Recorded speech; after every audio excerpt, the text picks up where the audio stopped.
전 어머님이랑 이 집에서 같이 숨 쉴 것도 싫어요. 마주치기도 싫다고요. 제발 내 눈앞에서 좀 사라져 주세요. 네? 그게 제 소원이라고요. 아침 7시가 조금 넘었을 때였죠. 안방 문이 쾅 하고 닫히는 소리에 저는 놀란 가슴을 부여잡고 잠에서 깼어요. 심장이 어찌나 세게 뛰던지 마치 목구멍 밖으로 튀어나올 것만 같았어요.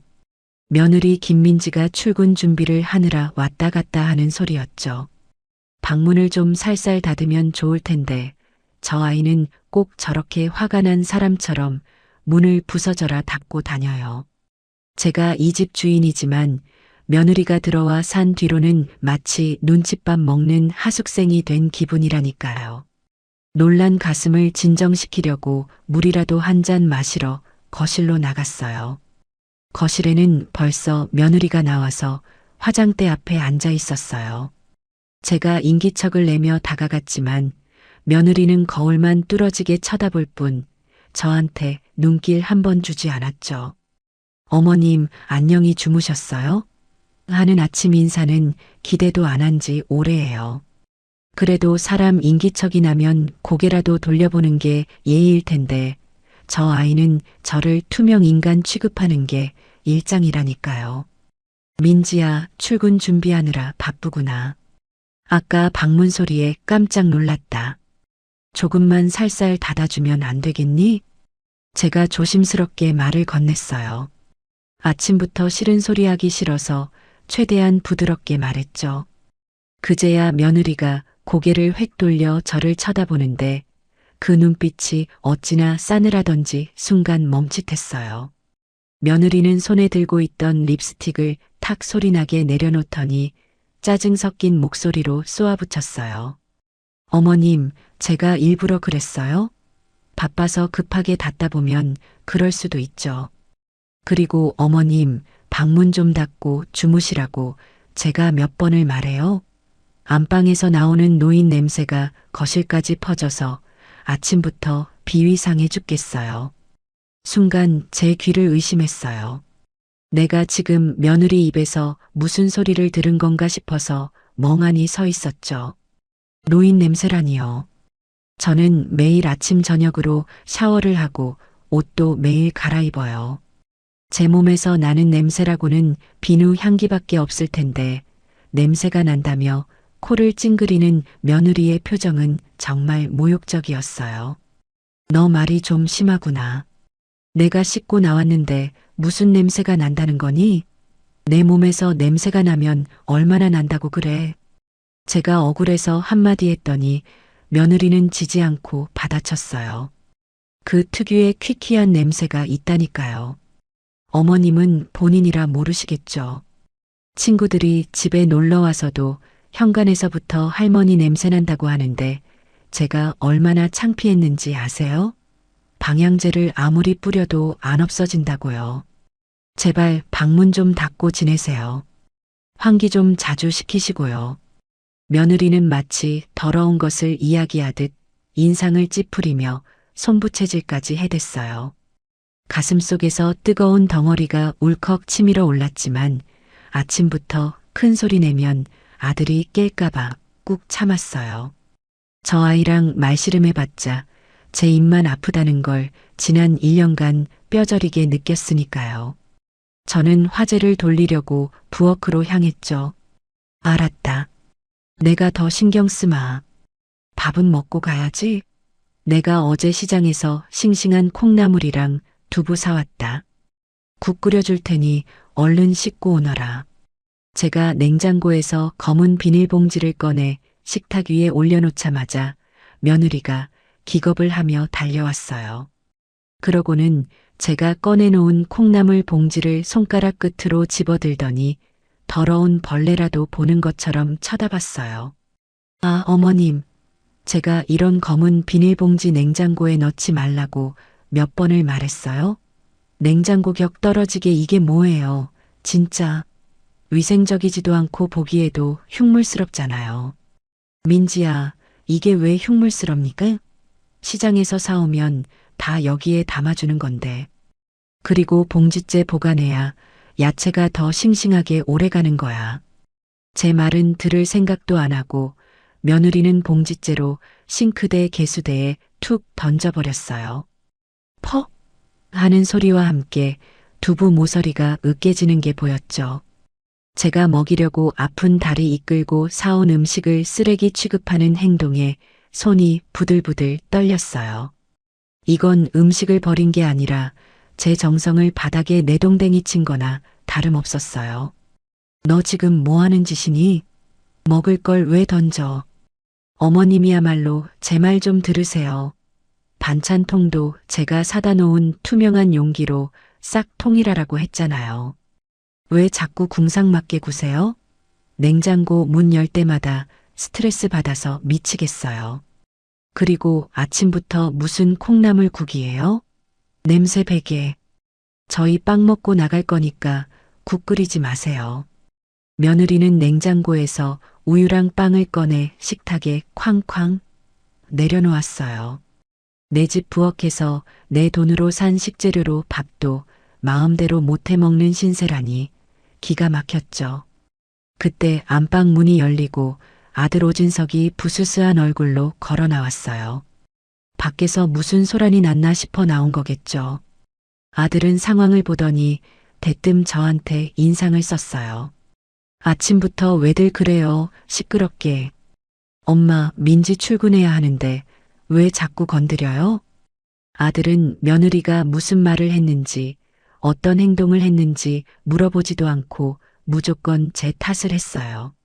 며느리 편을 드는 게 하루 이틀 일은 아니지만 그래도 엄마인 저보다 며느리 눈치 보기에 급급한 아들을 보니 서운함이 밀려왔죠. 진석아, 너 섹시하는 행동 좀 봐라. 내가 사온 두부를 저렇게 던져버렸다. 냄새난다고 국도 끓이지 말라는데 너희 아침 굶고 다니는 거 안쓰러워서 챙겨주려는 애미 마음을 이렇게 무시해도 되는 거냐? 엄마, 민지가 예민해서 그렇잖아요. 요즘 회사 일 때문에 스트레스 많이 받아요. 그리고 엄마가 촌스럽게 검은 봉지 잡고 쓰니까 민지가 싫어하는 거죠. 그냥 민지 하자는 대로 좀 맞춰줘요. 그게 그렇게 어려워요? 아들은 하품을 쩍쩍하며 냉장고에서 물병을 꺼내 마셨어요. 자식 키워봐야 소용없다더니 제 속이 문드러지는 건 안중에도 없고 오직 자기 마누라 기분만 살피는 꼴이 참 한심스러웠죠. 며느리는 아들의 말에 기세가 등등해져서 팔짱을 끼고 저를 노려봤어요. 들으셨죠, 어머님? 진석 씨도 싫대잖아요. 이 집 구조도 너무 올드하고 주방도 좁아 터져서 답답해 죽겠어요. 안 그래도 진석 씨랑 상의했는데 조만간 리모델링 공사 좀 해야겠어요. 리모델링이라니요. 저는 금시초문이었어요. 멀쩡한 집을 왜 고친다는 건지, 그것도 제 허락도 없이 자기들끼리 상의했다는 게 괘씸했죠. 리모델링? 이 집 지은 지 10년도 안 됐다. 멀쩡한데 뭘 고쳐? 그리고 돈은 있어서 고친다는 거냐? 제 말에 며느리가 코웃음을 쳤어요. 돈이야 어머님이 대주셔야죠. 어차피 나중에 이 집 다 저희 물려주실 거 아니에요? 진석 씨가 외아들인데 다 우리 거 될 텐데. 미리 좀 고치고 살면 어때서요? 어머님 돌아가시고 나서 상속세 왕창 내는 것보다 지금 증여받아서 고쳐 쓰는 게 훨씬 이득인 거 모르세요? 며느리는 너무나 당연하다는 듯이 제 재산을 자기 주머니 속 돈처럼 이야기했어요. 아직 제가 두 눈 시퍼렇게 뜨고 살아있는데 벌써 유산 타령이라니요. 아들은 옆에서 빵을 우물거리며 거들었어요. 맞아요, 엄마. 집이 너무 칙칙해. 민지 친구들이 놀러 오고 싶어 하는데 창피해서 못 부르겠대요. 엄마가 통 크게 인테리어 비용 좀 대줘요. 한 7, 8천 정도면 싹 고칠 수 있다는데. 엄마 통장에 그 정도는 있잖아요. 7, 8천만 원이 무슨 애들 껌값인가요? 빚쟁이한테 쫓겨서 갈 데 없다고 울고불고 해서 받아줬더니 이제는 제 집을 뜯어 고칠 돈까지 내놓으라니요. 얹혀 사는 주제의 염치라고는 약에 쓰려도 없는 것들이었어요. 너희 미쳤니? 내가 그 돈이 어디 있어. 그리고 내 집이다. 내 허락 없이는 못 하나도 못 박을 줄 알아라. 제가 단호하게 말하자 며느리 표정이 순식간에 험악해졌어요. 어머님, 진짜 이기적이시네요. 저희가 들어와 사는 거 감사하게 생각하셔야죠. 요즘 세상에 며느리가 시어머니 모시고 사는 집이 어디 있어요? 제가 효부 노릇하니까 이 정도지. 다른 집 같았으면 어머님 벌써 요양원 가셨어요. 효부라니 지나가던 개가 웃을 소리였죠. 빨래 한 번, 설거지 한 번 안 하는 효부가 세상 천지에 어디 있나요? 저는 어이가 없어서 말도 안 나왔어요. 효부, 너가 언제 나를 모셨니? 밥은 내가 하고 청소도 내가 하고 빨래도 내가 다 하는데 너가 이 집에서 하는 게 뭐냐? 제가 따져 묻자 며느리는 가방을 챙겨들며 신경질적으로 소리쳤어요. 아, 말이 안 통하네 진짜. 저 일하잖아요. 돈 벌잖아요. 피곤해 죽겠는데 집에 와서 집안일도 해야 해요? 어머님은 집에서 노시니까 그 정도는 당연히 하셔야죠. 진석 씨, 가자. 나 더 있다가는 숨 막혀서 죽을 것 같아. 며느리는 저를 획 밀치고 현관으로 나가버렸어요. 아들은 눈치를 보며 주섬주섬 옷을 챙겨 입더니 저한테 한마디 툭 던지고 따라 나갔죠. 엄마, 좀 참지 그랬어요. 저녁에 들어올 때 맛있는 거 사올 테니까 화 풀어요. 그리고 인테리어 생각 좀 해봐요. 진짜 필요한 거라니까. 현관문이 쾅 닫히고 집안에 정적이 흘렀어요. 덩그러니 남겨진 저는 식탁 의자에 힘없이 주저앉았죠. 식탁 위에는 며느리가 먹다 남긴 빵 부스러기와 우유 자국이 그대로 남아 있었어요. 개수대에 처박힌 두부를 꺼내 물에 씻으면서 저도 모르게 눈물이 핑 돌았어요. 내가 어쩌다 이렇게 됐을까? 평생을 가족 뒷바라지하며 악착같이 살았는데 남은 건 무시와 멸시뿐이라는 생각에 가슴이 미어지는 것 같았어요.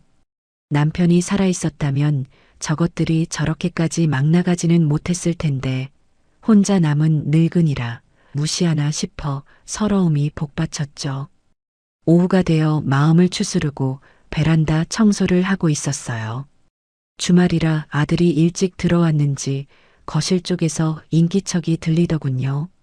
며느리는 친구들 모임에 갔다고 했으니 아들 혼자 들어온 모양이었어요. 제가 베란다 창문을 닫고 있는데 방 안에서 아들의 통화 소리가 들려왔어요. 야, 말도 마라. 우리 마누라 등살에 아주 죽겠다. 엄마가 고집이 보통이 아니야. 집 절대 안 고치겠다고 버티는데 미치겠어. 저는 걸레질을 멈추고 숨죽여 들었어요. 아들은 친구와 통화 중인 것 같았어요. 아니, 어차피 엄마 죽으면 다 내 거 되는 거 맞잖아.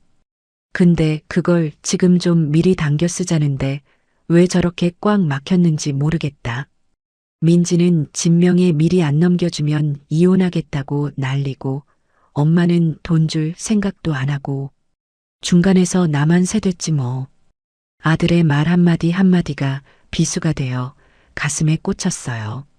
자식놈이 친구한테 제 험담을 늘어놓는 것도 기가 막혔지만 며느리가 이혼을 빌미로 재산을 요구하고 있다는 사실에 소름이 끼쳤어요. 며느리가 그렇게 싸가지 없게 구는 게 다 계획된 행동이었던 거예요. 야, 그냥 엄마가 빨리 노망이라도 났으면 좋겠다. 정신 오락가락하면 인감도장 빼돌려서라도 처리할 텐데 너무 정정하셔. 100살까지 사실 기세라니까. 징글징글하다 진짜. 아들의 낄낄거리는 웃음소리가 들려왔어요. 엄마가 빨리 노망이 났으면 좋겠다니 그게 자식 입에서 나올 소리인가요? 저는 그 자리에 털썩 주저앉고 말았어요. 손에 쥐고 있던 걸레에서 뚝뚝 떨어지는 물방울이 제 눈물 같았죠. 믿었던 아들마저 저를 돈 나오는 기계, 아니 돈을 안 내놓는 고장난 기계 취급하고 있었던 거예요. 배신감에 온몸이 떨렸지만 소리내어 울 수도 없었어요. 지금 나가서 따져봤자 적반하장으로 나올 게 뻔했으니까요. 저는 아무 일도 없었던 것처럼 조용히 베란다 정리를 마치고 방으로 들어왔어요. 저녁이 되고 며느리가 돌아왔을 때 저는 평소처럼 저녁상을 차리고 있었죠. 하지만 제 마음은 이미 예전 같지 않았어요. 며느리는 들어오자마자 식탁을 훑어보더니 인상을 찌푸렸어요. 어머님, 오늘 저녁 반찬이 이게 다예요? 고기 없어요? 저 오늘 진짜 힘들었는데 풀떼기만 먹으라고요? 너희 돈 없다며? 고기 살 돈이 어디 있니? 있는 반찬에 그냥 먹어라. 제가 무미건조하게 대답하자 며느리는 수저를 탁 내려놓았어요. 쨍그랑 소리가 날 정도로 거칠게 내려놓았죠. 돈 없다고 자꾸 구박하시는데 그러니까 집 담보로 대출 좀 받자니까요. 어머님이 협조를 안 해주니까 우리가 이렇게 궁상 떨며 사는 거 아니에요. 며느리의 목소리가 점점 커졌어요. 아들은 옆에서 밥만 퍼먹으며 모른 척하고 있었고요. 저는 국그릇을 식탁에 내려놓으며 며느리를 똑바로 쳐다봤어요. 민지야, 너 말이 참 짧구나. 내가 언제 너희더러 궁상 떨라고 했니? 그리고 내 집 담보로 대출받아서 쓴 돈, 너희가 갚을 능력은 되니? 지난번에 해먹은 전세금도 다 어디로 갔는지 모르는 판에 또 빚을 지겠다고? 제 말에 며느리의 얼굴이 불그락푸르락해졌어요. 아들의 사업 실패와 전세금 날린 이야기는 며느리의 자존심을 건드리는 영린이었거든요. 어머님, 지금 지나간 일 들추시는 거예요? 사람이 실수할 수도 있지 그걸 가지고 평생 우려먹으실 작정이에요? 그리고 우리가 남이에요? 자식이 힘들면 부모가 도와주는 게 당연한 거지. 돈 좀 쥐고 있다고 유세 떠는 거 진짜 보기 역겨워요. 역겹다니요. 시어머니한테 역겹다는 말을 서슴없이 하는 저 아이의 인성은 바닥을 드러내고 있었어요. 너 지금 역겹다고 했니? 내가 내 돈 지키는 게 역겨워? 너희가 내 등골 빼먹으려는 건 안 역겹고? 제가 소리를 높이자 며느리는 벌떡 일어났어요. 의자가 뒤로 넘어가며 쾅 소리가 났죠. 아, 진짜 짜증나. 말이 안 통하잖아, 말이. 자기야, 자기는 뭐해? 엄마한테 말 좀 해보라니까.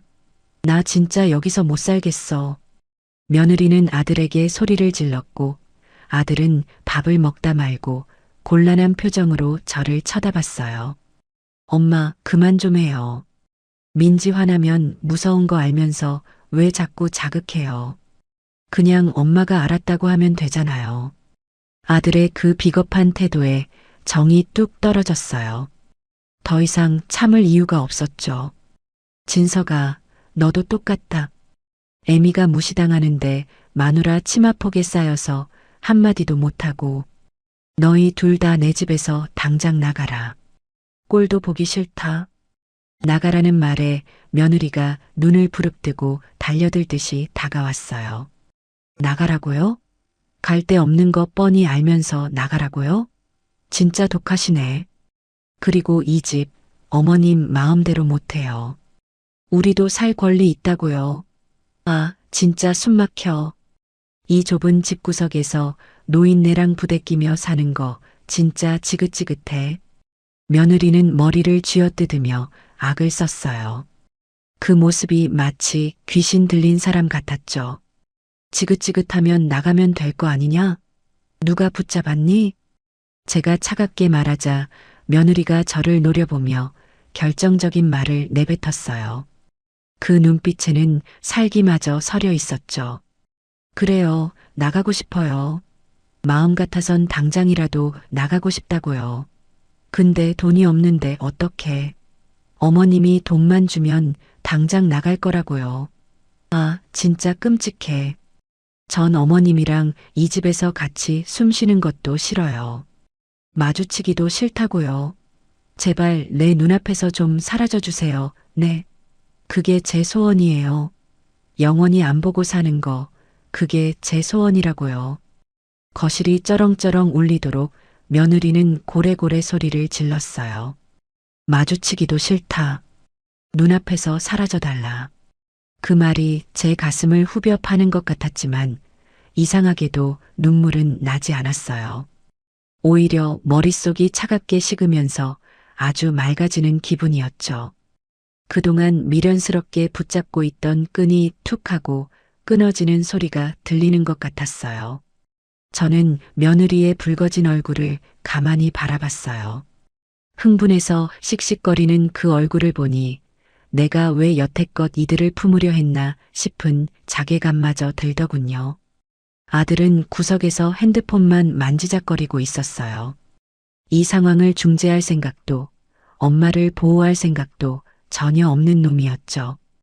그래, 너가 그렇게 원한다면 들어줘야지. 저는 속으로 다짐했어요. 화를 내거나 맞서 싸우는 건 이제 의미가 없었어요. 저들이 원하는 건 제 돈과 집뿐이고 저라는 존재는 그저 걸림돌일 뿐이었으니까요. 저는 아주 차분하게 그리고 서늘하게 입을 열었어요. 민지야, 소원 한번 거창하구나. 나랑 마주치기도 싫다고 했니? 그래, 알았다. 갑자기 차분해진 제 반응에 며느리는 당황한 듯 멈칫했어요. 더 악을 쓰고 덤벼들 줄 알았는데 순순히 대답하니 김이 샜나 봐요. 며느리는 흥 하고 콧방귀를 뀌며 방으로 들어가 버렸어요. 아, 진짜 말이 안 통해. 자기야, 들어와. 꼴 보기 싫어. 방문이 쾅 닫히고 거실에는 저 혼자 남겨졌어요. 식탁 위에는 식어 빠진 국과 밥이 그대로 있었죠. 저는 천천히 숟가락을 내려놓고 자리에서 일어났어요. 집안을 둘러보니 벽지 하나, 가구 하나, 제 손길이 닿지 않은 곳이 없었어요. 남편과 함께 10원 한 장 아껴가며 장만했던 이 집. 아들이 자라고 웃고 떠들던 추억이 서린 이 집. 하지만 이제 이곳은 저에게 지옥이나 다름없었어요. 저 방문 너머에서 며느리는 아들에게 제 욕을 하며 분을 사귀고 있겠죠. 아들은 그런 아내를 달래며 엄마가 빨리 죽기를 혹은 노망이 나기를 빌고 있을 테고요. 생각할수록 구역질이 나는 현실이었어요. 마주치기 싫다고? 눈앞에서 사라져달라고? 오냐, 소원대로 해주마. 아주 확실하게 사라져주마. 저는 안방으로 들어가서 장롱 깊숙한 곳에 숨겨둔 서류 봉투를 꺼냈어요. 집 문서와 인감 도장이 들어있는 봉투였죠. 손끝에 닿는 종이의 감촉이 서늘했어요. 이 집을 지키려고 그동안 아등바등 살았는데 이제는 이 집이 족쇄가 되어버렸네요. 내일 날이 밝으면 바로 실행에 옮길 생각이에요. 더 이상 망설일 필요도 이유도 없었어요. 저들이 제 눈앞에서 사라지길 원하는 만큼 저 또한 저 끔찍한 인간들을 다시는 보고 싶지 않았으니까요. 벽에 걸린 달력을 보며 저는 비릿한 웃음을 흘렸어요. 내일은 아주 바쁜 하루가 될 것 같아요. 제 인생에서 가장 통쾌하고 가장 잔인한 복수가 시작되는 날이 될 테니까요. 밤새 한숨도 자지 못했지만 몸은 오히려 깃털처럼 가벼웠어요.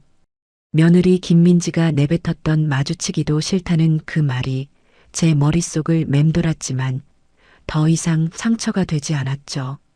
그 말은 저에게 상처가 아니라 이 지옥 같은 집구석을 탈출할 수 있는 명분이 되어 주었으니까요.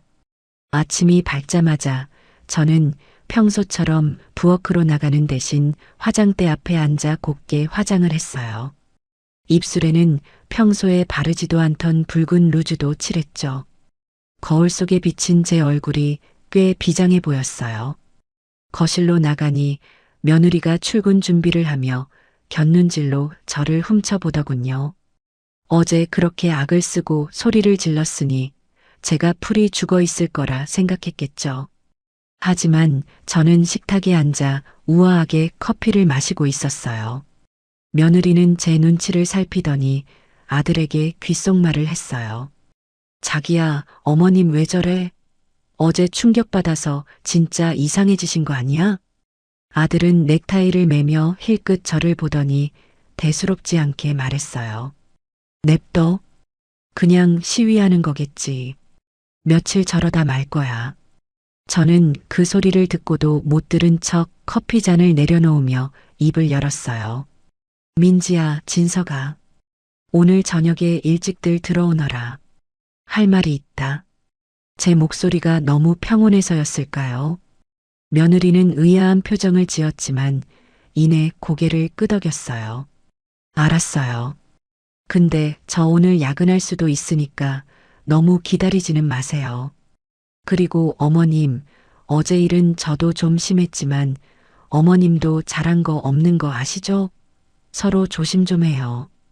끝까지 사과는커녕 제 탓을 하는 며느리를 보며 저는 속으로 비릿하게 웃었어요. 그래, 너가 그렇게 나올수록 내 마음은 더 편해진단다. 그래, 알았다. 얼른 다녀오너라. 두 사람이 출근하자마자 저는 안방 장롱 깊숙한 곳에서 서류 봉투를 꺼내 들고 집을 나섰어요. 목적지는 동네에서 가장 오래된 대박 부동산이었죠. 김 사장은 저를 보자마자 반갑게 맞이했어요. 아이고, 이 여사님, 웬일이세요? 아침부터 이렇게 곱게 차려입으시고. 김 사장, 긴 말 필요 없고 이 집이랑 상가 건물 지금 당장 내놓을게요. 커피를 타려던 김 사장의 손이 허공에서 멈췄어요. 네, 집을요? 아니, 지금 아드님 내외랑 같이 사시잖아요. 갑자기 이사라도 가시게요? 이사는 무슨, 그냥 다 정리하고 싶어서 그래요. 조건은 딱 하나예요. 시세보다 1억, 아니 2억 싸게 내놔도 좋으니 무조건 금매로, 그리고 현금 박치기 가능한 사람으로 구해줘요. 잔금은 일주일 안에 치르는 조건으로요. 김 사장은 눈이 휘둥그레져서 저를 뜯어 말렸어요. 이 여사님, 왜 그러세요? 무슨 안 좋은 일 있으셨어요? 2억이나 싸게 내놓다니요. 그건 말도 안 돼요. 조금만 기다리면 제값 다 받고 팔 수 있는데 왜 손해를 보세요? 김 사장, 내 속사정 묻지 말고 그냥 해줘요. 나 지금 진지해요. 그리고 제일 중요한 조건이 하나 더 있어요. 매수자가 집 상태를 보러 오지 않을 것. 그냥 내가 올수리 다 해놨으니 믿고 사라고 해요. 그리고 집안에 있는 가구랑 살림살이 내가 몸만 나갈 거니까 매수자가 알아서 처분하는 조건으로 계약서에 특약 넣어줘요. 김 사장은 한참 동안 제 얼굴을 빤히 쳐다보더니 제가 결코 마음을 돌리지 않을 거라는 걸 눈치챘는지 깊은 한숨을 내쉬며 고개를 끄덕였어요. 알겠습니다. 여사님이 그렇게까지 말씀하시니 제가 해볼게요. 워낙 위치가 좋고 가격이 파격적이라 투자자들은 줄을 설 겁니다. 대신 아드님한테는 절대 비밀이에요. 계약금 들어오고 잔금 치르는 날까지 며느리랑 아들 귀에 들어가면 안 돼요. 만약 소문나면 거래는 없던 걸로 할 거예요. 걱정 마세요. 제 입 무거운 거 아시잖아요. 그럼 바로 작업 들어가겠습니다. 부동산을 나서는데 가슴이 뻥 뚫리는 기분이었어요. 평생을 움켜쥐고 있던 재산이었지만 막상 놓겠다고 마음먹으니 이렇게 홀가분할 수가 없었죠. 저는 은행으로 가서 개인 금고를 하나 개설했어요. 집한 돈이 들어오면 바로 이체할 수 있도록 준비를 해두는 거였죠. 그리고 실버타운 상담 예약을 잡았어요. 예전부터 친구들이 좋다고 입이 마르게 칭찬하던 더골드 실버타운이었죠. 저녁이 되고 아들 내외가 돌아왔어요. 저는 식탁에 앉아 그들을 기다리고 있었죠. 밥상은 차려져 있지 않았어요. 며느리는 들어오자마자 또 잔소리를 시작하려 했지만 제가 먼저 선수 쳤어요. 왔니? 앉아라. 분위기가 심상치 않음을 느꼈는지 둘 다 얌전히 식탁 의자에 앉았어요. 저는 뜸 들이지 않고 준비해둔 거짓말을 꺼냈어요. 나 여행 좀 다녀오련다. 여행이요? 아들과 며느리가 동시에 되물었어요. 그래, 내 친구 순자 알지? 그 친구가 제주도에 별장을 하나 샀는데 거기 가서 한 달 정도 푹 쉬다 오라고 하더구나. 너희랑 부대끼며 사는 것도 지치고 나도 내 시간이 필요해서 다녀올 생각이다. 그 말을 듣자마자 며느리의 표정이 눈에 띄게 밝아졌어요. 어제까지만 해도 죽일 듯이 노려보던 눈빛이 순식간에 반짝거리기 시작했죠. 어머님, 정말 잘 생각하셨어요. 제주도라니 너무 좋겠네요. 한 달이 뭐예요? 2달, 3달 푹 쉬다 오세요. 집 걱정은 전혀 하지 마시고요. 며느리는 신이 나서 제 손까지 잡으려 했어요. 저렇게 좋을까 싶어 헛웃음이 나왔죠. 아들도 옆에서 맞장구를 쳤어요. 그래요, 엄마. 가서 바람 좀 쐬고 오세요. 안 그래도 엄마 얼굴이 많이 상해 보여서 걱정했는데 잘 됐네. 경비는 얼마나 필요해요? 제가 좀 보태드려야 하는데. 말끝을 흐리는 아들의 뻔한 속내를 알기에 저는 손사래를 쳤어요. 됐다. 내 돈으로 갈 거니까 너희는 신경 꺼라. 그리고 내가 없는 동안 집안일은 민지 너가 알아서 하거라. 나는 내일 모레 떠날 거니까 그렇게 알아. 내일 모레요? 그렇게 빨리요? 친구 일정이 그렇다더라. 그래서 말인데 내가 짐 정리하는 동안 너희는 안방에 들어오지 마라. 내가 챙길 게 좀 많아서 방이 어수선할 거다. 아유, 당연하죠. 어머님 편하게 준비하세요. 저희가 도와드릴 거 없어요? 공항까지 태워다 드릴까요? 며느리는 제가 집을 비운다는 사실 하나만으로 세상에서 가장 착한 며느리 코스프레를 시작했어요. 저 가증스러운 웃음을 보는 것도 이제 며칠 안 남았다는 생각에 저는 너그러운 척 웃어주었죠. 아니다. 친구가 데리러 오기로 했으니 신경 쓰지 마라. 그날 밤 저는 안방 문을 걸어 잠그고 본격적인 정리를 시작했어요. 장롱을 열어 옷가지를 꺼냈어요. 며느리가 촌스럽다고 비웃던 옷들, 아들이 첫 월급 타서 사줬던 싸구려 네, 남편이 생전에 사줬던 낡은 코트 하나하나 만져보다가 과감하게 쓰레기 봉투에 집어넣었어요. 추억에 젖어 있을 시간은 없었죠. 가져갈 것은 딱 트렁크 하나 분량이어야 했으니까요. 가장 먼저 버린 건 가족 사진이었어요. 거실에 걸려있던 큰 액자를 떼어내고 싶었지만 그러면 들킬 테니 안방 협탁 위에 놓여있던 작은 액자들부터 정리했어요. 아들의 돌잔치 사진, 졸업식 사진, 그리고 아들 내외 결혼식 사진. 유리 액자를 신문지에 둘둘 말아 종량제 봉투 깊숙이 밀어넣으며 속삭였어요. 이제 나는 너희 엄마 아니다. 너희도 내 자식 아니고. 사진 속 웃고 있는 아들의 얼굴이 쓰레기 봉투 속 어둠으로 사라졌어요.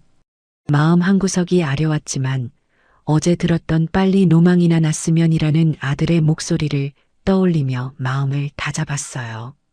다음 날 김 사장에게 연락이 왔어요.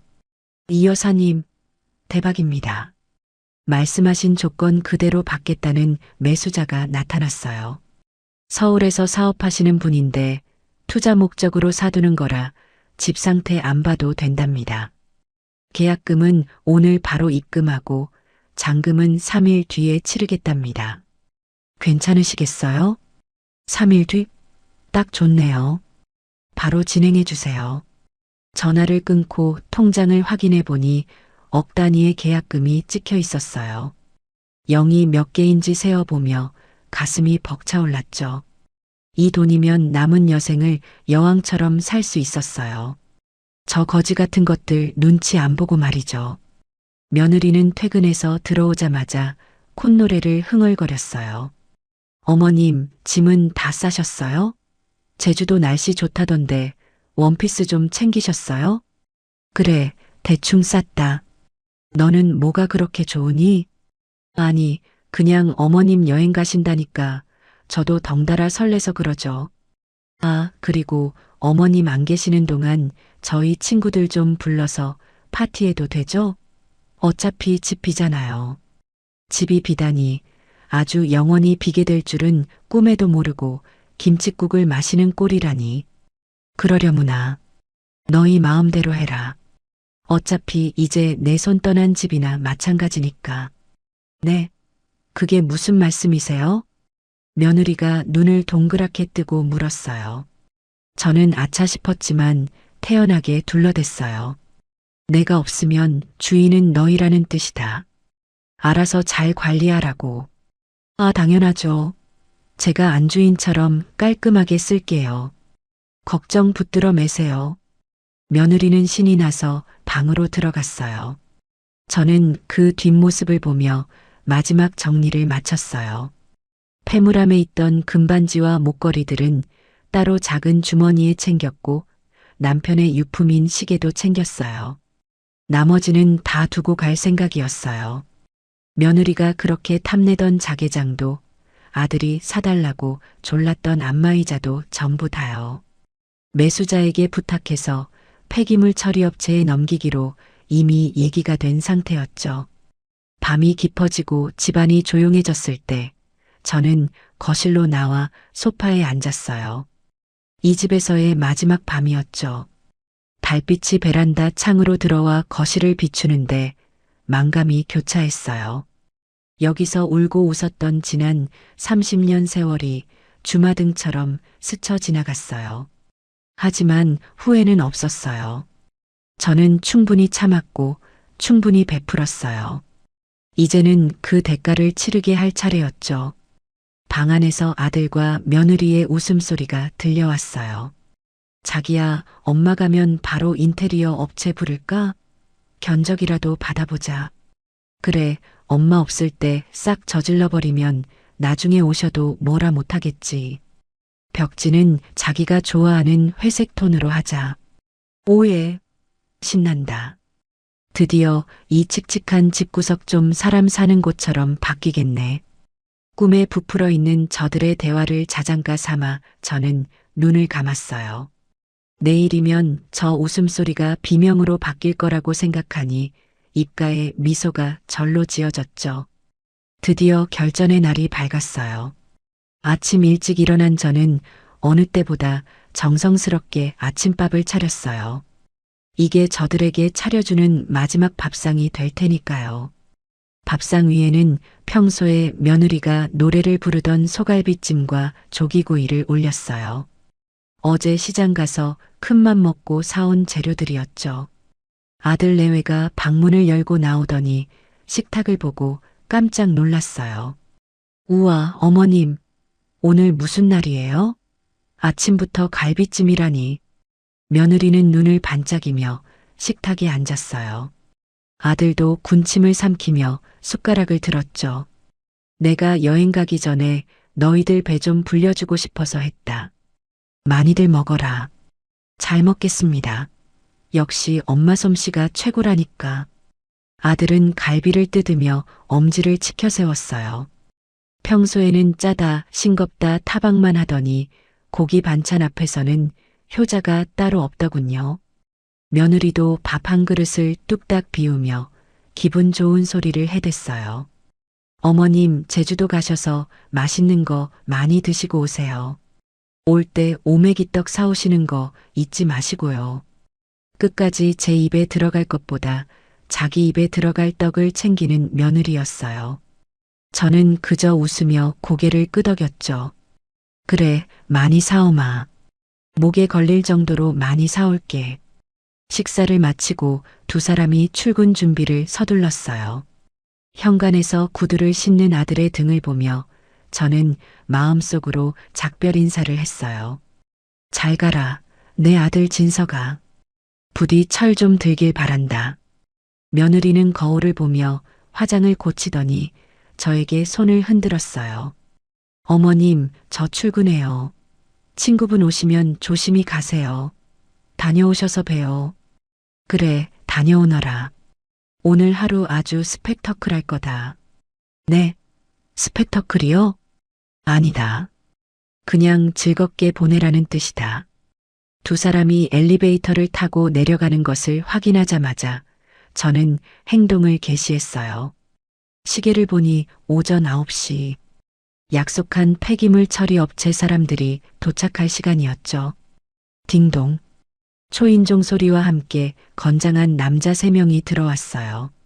이혜자 고객님 되십니까? 집안에 있는 짐 전부 폐기 처분하면 되는 거죠? 네, 맞아요. 여기 있는 트렁크 하나 빼고는 싹 다 가져가거나 버려주세요. 쓸만한 건 가져가서 파셔도 되고 나머지는 폐기물 스티커 붙여서 버려주세요. 특히 저 안방에 있는 자개장이랑 옷가지들 하나도 남김없이 싹 다요. 알겠습니다. 작업 시작하죠. 인부들은 능숙하게 짐을 나르기 시작했어요. 며느리가 아끼던 화장대, 아들이 보물단지처럼 모시던 낚시 장비들, 냉장고, 속, 반찬통들까지 가차없이 박스에 담겨나갔죠. 며느리가 아끼던 가방들, 짝퉁인 거 다 알고 있었지만 그것들도 모조리 쓰레기 봉투행이었어요. 아들이 숨겨둔 비상금 봉투가 책 사이에서 툭 떨어졌지만 저는 줍지 않았어요. 쓰레기와 함께 사라지게 놔뒀죠. 짐이 하나둘씩 빠져나가고 집이 텅 비어갈수록 제 마음은 점점 더 가벼워졌어요. 마지막으로 안방 자개장이 분해되어 나갈 때는 묘한 쾌감까지 들더군요. 며느리가 이거 버리겠다고 했던 그 자개장을 제 손으로 먼저 버리는 기분은 짜릿했어요. 오후 2시가 되자 집은 완전히 텅 비었어요. 바닥에 굴러다니는 먼지 뭉치와 쓰레기 봉투 몇 개만이 남았죠. 저는 텅 빈 거실 한가운데 서서 집안을 둘러봤어요. 휑한 벽, 덩그러니 남은 전등, 넓어 보이는 거실. 이제 이 공간에 제 흔적은 없었어요. 부동산 김 사장과 매수자가 들어왔어요.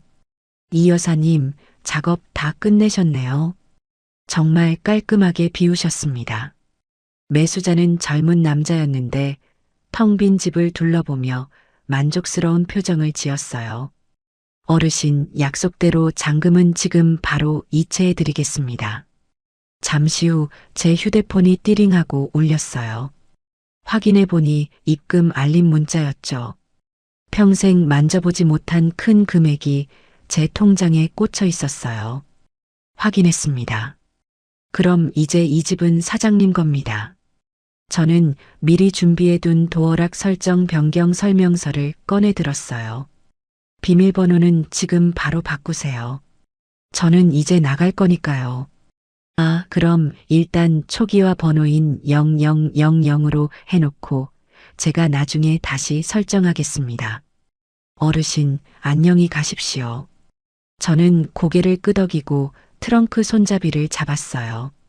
현관을 나서기 전 마지막으로 뒤를 돌아봤죠. 며느리가 소리 지르던 그 자리, 아들이 외면하던 그 식탁 자리. 그곳에는 이제 아무것도 없었어요. 미련도 슬픔도 분노도 다 저 텅 빈 공간에 두고 나오기로 했어요. 잘 있거라. 다시는 보지 말자.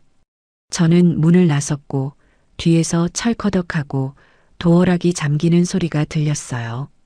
그 소리가 마치 제 인생의 제이막을 알리는 종소리처럼 들렸죠. 택시를 타고 서울 외곽에 있는 더골드 실버타운으로 향했어요. 차창 밖으로 스쳐 지나가는 풍경들이 오늘따라 유난히 아름다워 보였어요. 택시 기사님이 백미러로 저를 보며 말을 걸었어요. 손님, 표정이 아주 좋으시네요. 무슨 좋은 일 있으신가 봐요? 네, 아주 큰 짐을 내려놓고 오는 길이라서요. 아유, 자식들 다 출가시키고 여행 가시나 봐요? 비슷해요. 아주 멀리 영원히 떠나보냈거든요. 실버타운에 도착하니 호텔 로비 같은 웅장한 입구가 저를 반겼어요. 직원들이 나와서 제 트렁크를 받아주며 허리를 숙여 인사했죠. 이혜자 회원님, 입주를 환영합니다. 기다리고 있었습니다. 안내받은 제 방은 남향이라 햇살이 가득 들어왔고 창밖으로는 잘 가꿔진 정원과 호수가 보였어요. 푹신한 침대, 고급스러운 가구, 그리고 무엇보다 저 혼자만의 공간이라는 안락함. 저는 침대에 대자로 뻗어 누웠어요. 천장이 높고 하했어요. 아, 행복하다. 입에서 저절로 탄성이 나왔어요.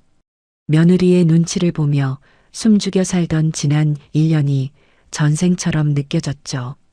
시계를 보니 오후 6시가 다 되어가고 있었어요. 슬슬 그들이 퇴근할 시간이었죠.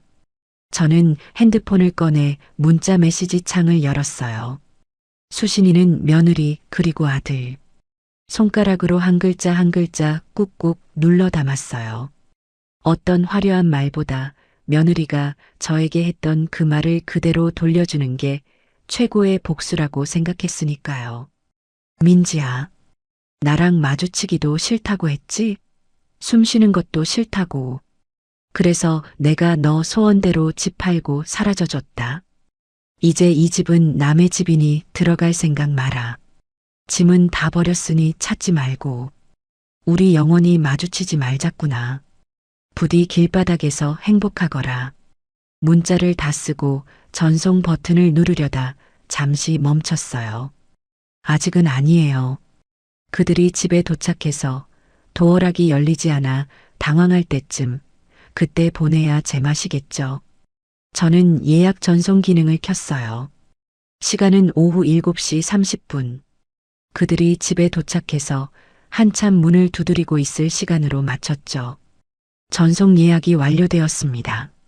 화면에 뜬 문구를 보며 저는 룸서비스 메뉴판을 펼쳤어요.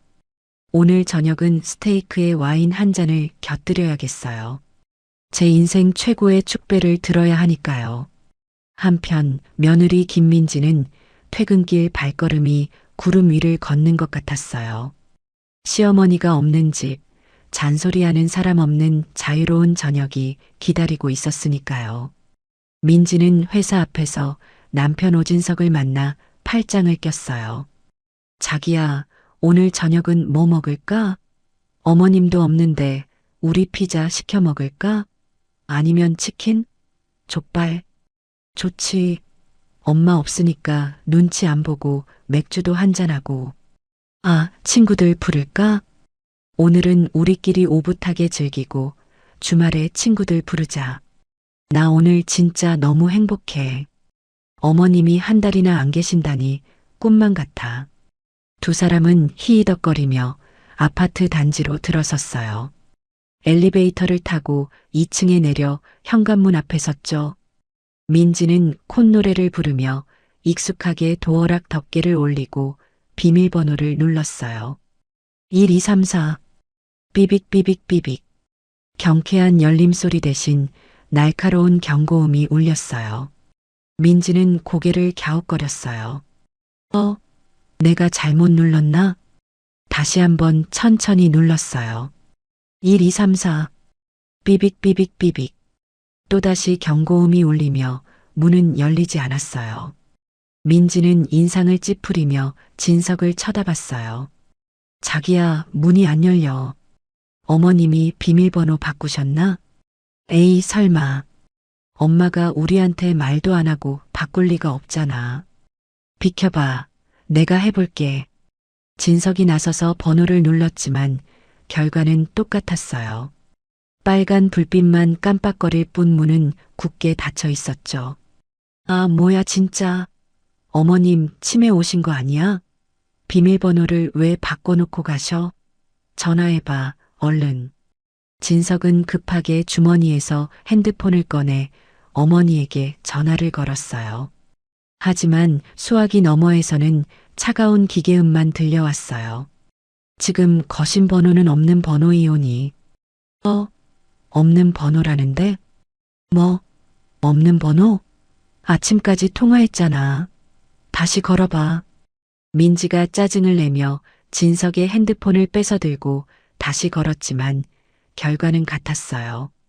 두 사람의 얼굴에 당혹감이 서리기 시작했죠. 그때였어요. 덜컥 안에서 도어락이 해제되는 소리가 들렸어요. 민지의 얼굴이 환해졌어요. 아, 깜짝이야. 어머님 안에 계셨네. 아직 안 가신 거야? 문이 열리고 민지는 안으로 쑥 들어가려 했어요. 어머님, 왜 문을 안 열어주시고 그래요? 비밀번호는 왜 바꿔? 하지만 민지의 말은 끝까지 이어지지 못했어요. 문을 열고 나온 사람은 꼬불꼬불한 파마머리의 시어머니가 아니라 낯선 젊은 남자였기 때문이죠. 반바지에 러닝셔츠 차림의 남자가 칫솔을 문채로 뚱한 표정으로 서 있었어요. 누구요? 왜 남의 집 문을 부서져라 두드립니까? 민지와 진석은 얼음처럼 굳어버렸어요. 잠시 정적이 흐른 뒤 민지가 날카롭게 소리쳤어요. 당신 누구예요? 왜 우리 집에 있어요? 도둑이야? 진석 씨, 경찰 불러. 남자는 어이없다는 듯이 칫솔을 입에서 뺐어요. 도둑이라니 말 조심해요. 여기 내 집인데. 당신들이야말로 뭔데 남의 집 비밀번호를 누르고 난리야? 내 집이라니요? 여기 우리 집이거든요. 우리 시어머니 집이라고요. 당신 지금 주거 침입으로 신고할 거야. 진석이 나서서 삿대질을 했어요. 남자는 귀찮다는 듯이 머리를 극적였어요. 아, 그 할머니? 오늘 아침에 이 집 나한테 팔고 나가셨는데 잔금까지 다 치렀고 등기 이전 서류도 다 넘겨받았소. 못 믿겠으면 부동산에 물어보던가. 뭐라고요? 집을 팔아요? 민지는 다리에 힘이 풀려 그 자리에 주저앉고 말았어요. 진석은 얼굴이 하얗게 질려 더듬거렸죠. 거짓말 마. 우리 엄마가 우리 몰래 집을 팔 리가 없어. 말도 안 돼. 아, 진짜 귀찮게 하네. 잠깐 기다려봐요. 남자는 안으로 들어가더니 거실 테이블 위에 있던 매매 계약서를 들고 나왔어요. 그리고 진석의 눈앞에 들이밀었죠. 자, 보쇼. 매도인 이혜자. 매수인 박철수. 도장 쾅쾅 찍힌 거 보이죠? 날짜 오늘이고. 이제 됐소? 계약서에는 분명히 어머니의 이름과 인감도장이 찍혀 있었어요. 진석은 손을 부들부들 떨며 계약서를 뺏어들려 했지만 남자가 획 낚아챘어요. 어허, 어딜 만져. 그리고 할머니가 부탁하신 게 하나 더 있는데. 부탁이요? 집안에 있는 짐 싹 다 버려달라고 하셔서 오늘 낮에 폐기물 업체 불러서 싹 비웠소. 당신들 짐인지 뭔지 모르겠지만 쓰레기장 가보면 있을지도 모르겠네. 근데 아마 다 실어가서 없을걸. 아, 내 가방, 내 옷, 내 보석함. 민지는 비명을 지르며 바닥을 쳤어요. 집이 팔린 것도 모자라 자신들의 모든 물건이 쓰레기 취급을 당해버려졌다는 사실에 이성을 잃은 거죠. 야, 이 사기꾼아. 우리 엄마 어딨어. 엄마가 치매야. 이건 무효라고. 진석이 남자에게 달려들려 하자 남자는 정색하며 현관문을 닫으려 했어요. 치매는 무슨. 정신이 아주 맑으시더구먼. 자꾸 행패 부리면 경찰 부릅니다. 가세요. 쾅. 현관문이 닫히고 다시 정막이 흘렀어요. 민지와 진석은 닫힌 문 앞에 멍하니 서 있었죠. 꿈을 꾸는 것 같았어요. 아침까지만 해도 갈비찜을 먹으며 웃어주던 어머니였는데 하루아침에 집을 팔고 사라지다니요. 바로 그때 두 사람의 핸드폰이 동시에 띠링 하고 울렸어요. 민지야, 나랑 마주치기도 싫다고 했지? 숨 쉬는 것도 싫다고. 그래서 내가 너 소원대로 집 팔고 사라져줬다. 이제 이 집은 남의 집이니 들어갈 생각 마라. 짐은 다 버렸으니 찾지 말고. 우리 영원히 마주치지 말자꾸나. 부디 길바닥에서 행복하거라. 문자를 읽은 민지의 손에서 핸드폰이 스르르 미끄러져 바닥에 떨어졌어요. 액정에 금이 쩍 같지만 민지는 신경도 쓰지 못했죠. 마주치기 싫다고 소원대로. 민지는 입술을 파르르 떨며 중얼거렸어요. 자신이 홧김에 내뱉었던 그 말이 이런 엄청난 부메랑이 되어 돌아올 줄은 상상도 못했으니까요. 진석은 머리를 감싸쥐고 복도 바닥에 웅크려 앉아 울부짖었어요. 엄마, 엄마, 내가 잘못했어. 제발 문 좀 열어줘. 갈 데가 없단 말이야. 하지만 굳게 닫힌 현관문은 대답이 없었어요. 복도 센서 등마저 꺼져버려 두 사람은 어둠 속에 덩그러니 남겨졌죠. 며느리의 소원대로 시어머니는 사라져 주었어요. 아주 철저하고 잔인하게 말이죠. 갈 곳 잃은 두 사람의 비참한 밤은 이제 막 시작되고 있었어요. 복도 센서 등마저 꺼져버린 어두컴컴한 아파트 복도에서 며느리와 아들은 한참이나 멍하니 서 있었어요. 굳게 닫힌 현관문 도어락의 빨간 불빛만이 그들을 조롱하듯 깜빡거렸죠. 민지는 떨리는 손으로 제게 받은 문자를 다시 읽고 또 읽었어요. 소원대로 집 팔고 사라져줬다. 그 문장이 현실이라는 게 도무지 믿기지 않는 눈치였죠. 아, 이게 무슨 일이야. 도대체 이게 무슨 일이냐고. 민지가 복도가 떠나가라 비명을 지르며 핸드백으로 현관문을 쾅쾅 내려쳤어요. 그 소리가 어찌나 요란한지 아랫집, 윗집 개들이 지저대기 시작했죠. 아들 진석은 바닥에 주저앉아 머리카락을 쥐어뜯으며 중얼거렸어요. 꿈이야. 이건 꿈일 거야. 엄마가 이럴 리가 없어. 어제까지만 해도 갈비찜 해줬잖아. 나한테 웃어줬잖아. 그때였어요. 현관문이 벌컥 열리더니 아까 그 집주인 남자가 야구 방망이를 들고 나왔어요. 당신들 아직도 안 갔어? 남의 집 앞에서 뭐 하는 짓이야? 경찰 부른다? 민지는 남자를 보자마자 눈이 뒤집혀서 달려들었어요. 야, 이 사기꾼아. 우리 엄마한테 무슨 짓을 한 거야? 노인네 꼬드겨서 헐값에 넘기게 했지? 이거 다 무효야. 당장 문 열어. 내 집 내놔. 민지가 남자의 멱살을 잡으려 하자 남자는 기가 막힌다는 표정으로 민지의 손을 뿌리쳤어요.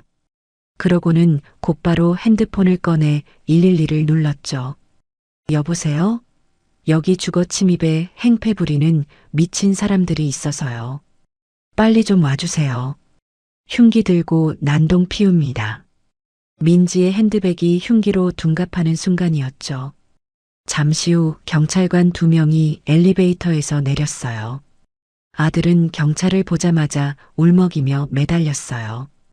경찰관님, 저 남자가 우리 집을 뺏어갔어요. 우리 엄마가 치매인데 사기 계약을 한 거라고요. 경찰관은 아들을 진정시키며 상황을 파악했어요. 집주인 남자는 아주 침착하게 매매 계약서와 제가 남기고 간 신변 보호 요청서 사본을 보여줬죠. 보세요.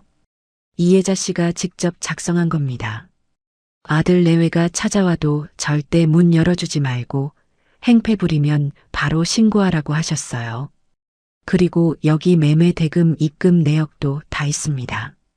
정상적인 거래예요. 경찰관이 서류를 검토하더니 아들과 며느리를 향해 고개를 저었어요. 선생님, 서류상 아무 문제 없네요. 그리고 이혜자 씨가 자발적으로 집을 비워주신 것도 확인되고요. 이건 민사 문제지 형사 사건이 아닙니다.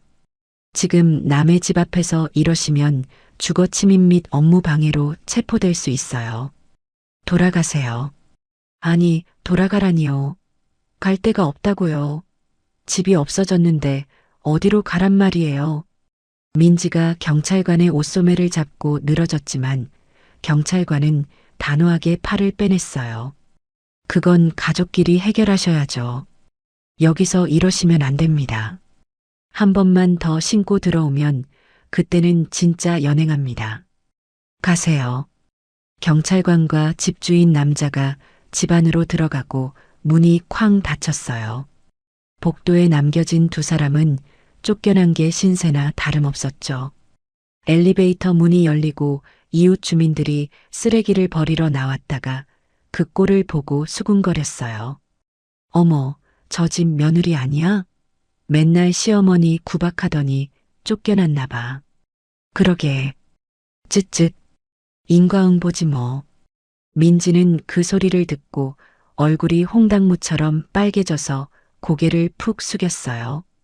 자존심 하나로 먹고 살던 애가 동네 망신을 당했으니 죽고 싶었겠죠. 자기야, 일단 나가자. 사람들 보잖아. 아들이 민지를 끌고 비상구 계단으로 내려갔어요.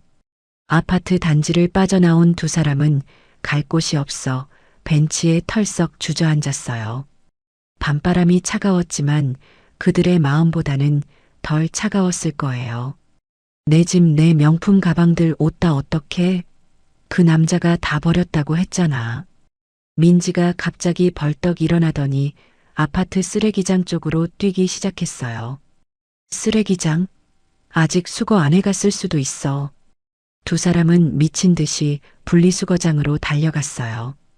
거기에는 제가 낮에 버리고 간 짐들이 산더미처럼 쌓여 있었죠. 하지만 상태는 처참했어요. 폐기물 업체 직원들이 부피를 줄이려고 오시며 가방이며 닥치는 대로 압축하고 찢어놨거든요. 안 돼. 내 명품백, 내 옷. 민지는 쓰레기 더미를 파헤치며 절규했어요. 며느리가 가장 아끼던 짝퉁 가방은 김치 국물이 묻은 쓰레기 봉투와 엉겨붙어 형체를 알아볼 수 없게 찌그러져 있었죠. 아끼던 원피스는 반으로 찢어져 있었고요. 민지는 더러운 쓰레기 더미 속에서 뒹굴며 물건들을 건지려 했지만 건질 수 있는 건 악취 나는 쓰레기뿐이었어요. 이게 얼마짜린데? 어머님 진짜 미쳤어. 어떻게 이래? 어떻게 사람 짐을 쓰레기 취급해? 민지야, 그만해. 다 망가졌잖아. 더러워 죽겠어. 아들이 민지를 말렸지만 민지는 아들의 뺨을 후려갈겼어요. 짝! 이게 다 너 때문이야. 너가 엄마 관리 제대로 못해서 이 사달이 난 거잖아. 내가 미리미리 명예 이전받자고 했지. 멍청하게 있다가 집 날리고 이게 뭐야? 아들은 뺨을 맞고 멍하니 서 있다가 울분을 토하듯 소리쳤어요. 아, 너는 잘못 없어? 너가 엄마한테 마주치기도 싫다고 숨 쉬는 것도 싫다고 악담 퍼부어서 엄마가 나간 거잖아. 왜 나한테만 그래? 뭐, 내가 없는 말 했니? 얹혀 살면서 눈치 주는 시어머니 좋아하는 며느리가 세상에 어디 있어. 그래도 난 참을 만큼 참았다고. 쓰레기장 한복판에서 부부 싸움이 벌어졌어요. 경비 아저씨가 호루라기를 불며 달려왔어요. 아니, 당신들 뭐야? 왜 남의 아파트 쓰레기장에서 싸우고 난리야? 당장 안 나가? 저희 여기 살던 사람들이에요. 201호라고요. 201호? 아, 그 도망간 할머니네. 집 팔렸으니까 당신들은 이제 외부인이야. 당장 나가. 경찰 부르기 전에. 결국 두 사람은 쓰레기 냄새를 풀풀 풍기며 아파트 밖으로 쫓겨났어요. 손에 건진 건 찢어진 핸드백 하나와 짝이 안 맞는 구두 한 짝뿐이었죠. 거리를 배회하던 두 사람은 배도 고프고 쉴 곳이 필요했어요. 자기야, 일단 호텔 가자. 씻고 좀 쉬어야겠어. 내 몰골 좀 봐. 민지가 헝클어진 머리를 쓸어 넘기며 말했어요. 아들은 난처한 표정을 지었죠. 호텔 갈 돈이 어딨어. 내 카드 정지된 거 알잖아. 내 카드로 긁으면 되잖아. 일단 가. 그들은 근처 비즈니스 호텔로 들어갔어요. 프런트 직원이 그들의 행색을 보고 묘한 표정을 지었지만 민지는 당당하게 신용카드를 내밀었어요. 디럭스 룸 하나 주세요. 직원이 카드를 받아 단말기에 꽂았어요. 그런데 잠시 후 직원이 곤란한 표정으로 말했죠. 손님, 이 카드 도난 분실 신고된 카드라고 뜨는데요. 네. 무슨 소리예요? 제 카드인데요? 여기 단말기에 도난 분실 코드가 뜹니다. 본인 카드 맞으세요? 경찰 불러서 확인해야 할 것 같은데. 민지의 얼굴이 사색이 되었어요. 생각해보니 그 카드는 제 명의로 된 가족 카드였어요.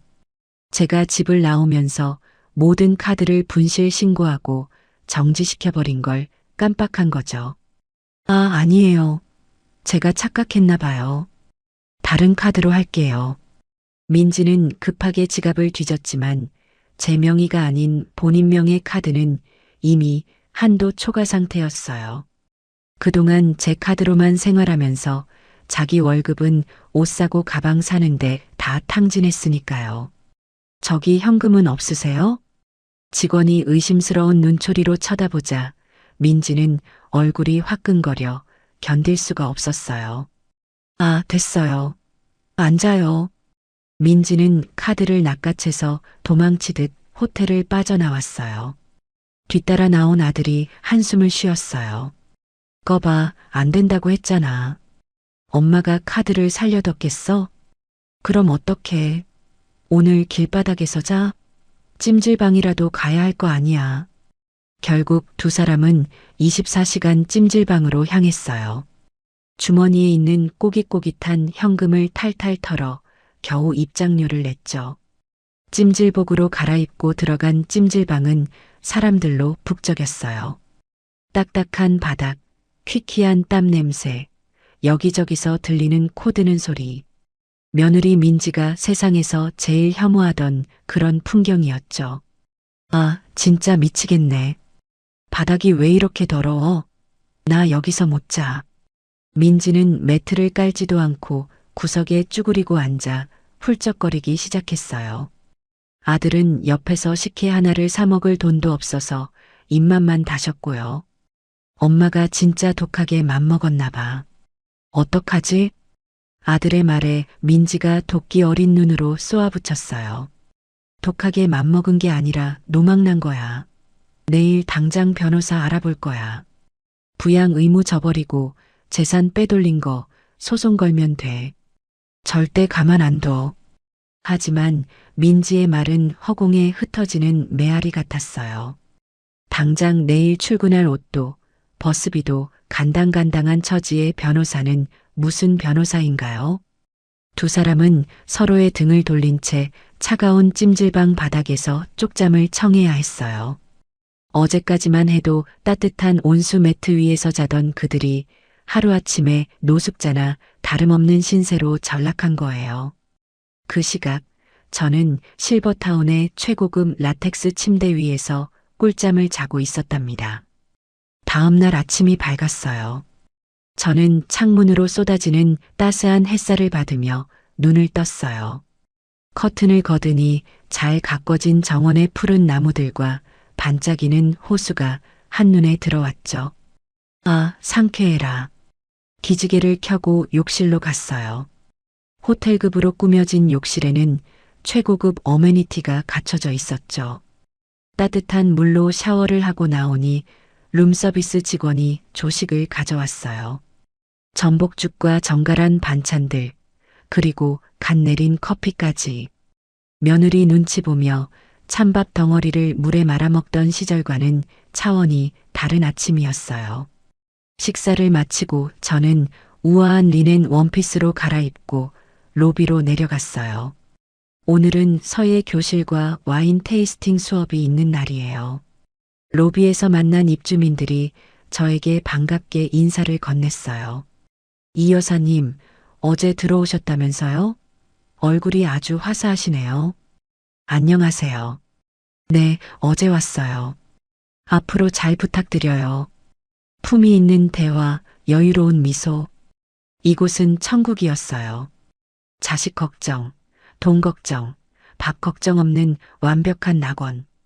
저는 라운지 소파에 앉아 잡지를 넘기며 생각했어요. 지금쯤 그 아이들은 뭘 하고 있을까? 같은 시각, 민지와 진석의 아침은 지옥 그 자체였어요. 아, 늦었어. 늦었다고. 민지는 찜질방 바닥에서 벌떡 일어나 시계를 보고 비명을 질렀어요. 알람도 없이 자느라 이미 지각이었거든요. 머리는 떡져서 엉망이고 눈은 퉁퉁 부어 있었어요. 게다가 입고 갈 옷은 어제 입었던 땀과 쓰레기 냄새가 밴 그 옷뿐이었죠. 자기야, 일어나. 회사 안 갈 거야? 민지가 자고 있는 아들을 발로 걷어찼어요. 아들은 끙끙 앓으며 일어났죠. 딱딱한 바닥에서 잤더니 허리가 끊어질 듯이 아팠거든요. 아, 허리야, 지금 몇 시야? 9시 10분이야. 택시 타도 늦었어. 두 사람은 허겁지겁 찜질방을 나왔지만 씻을 시간도 없었어요. 어제 쓰레기장에서 뒹굴었던 그 옷을 그대로 입고 머리만 대충 물 묻혀 빗어 넘기고 지하철역으로 뛰었죠. 택시 탈 돈이 없었으니까요. 지옥철이라 불리는 2호선 만원 전철 안 사람들은 민지와 진석을 피했어요.